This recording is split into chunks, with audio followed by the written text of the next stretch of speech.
Hi, Gayle. The residents of New Bedford and Hart believe that the EPA is not willing to alter their cleaning efforts that are believed to produce toxins to the environment and in the community. Due to this, the EPA should focus on how they can disseminate information on the designated alternatives for the hotspot cleanup.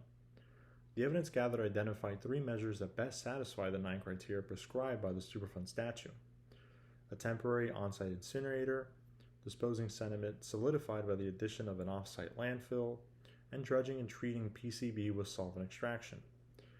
Available literature provides best practices on these methods of technology and provide internal and external validity when gathering evidence.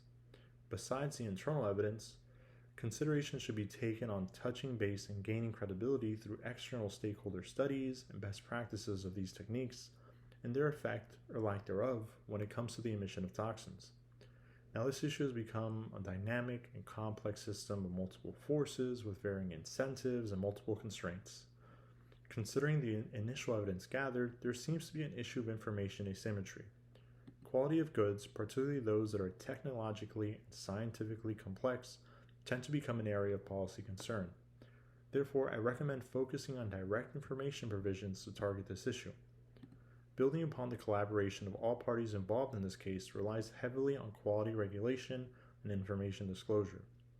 If the levels of toxins are the biggest area of concern for residents, I recommend the EPA should consider the installation of air quality devices with the goal of measuring long-term levels of toxins with the implementation of incinerators. The projected outcomes by the EPA can be backed by the aforementioned gathering of evidence. Specific levels of criteria can be discussed with local elected officials and stakeholders. Also, in regards to cost, it seems to be marginal, as the information and the enforcement information compliance tend to be low, and also it's a viable option due to the increased consumer contention. In regards to the efficiency of the cleaning efforts of lowering levels of toxins, the risk of failure is low and has a potential for a significant net gain.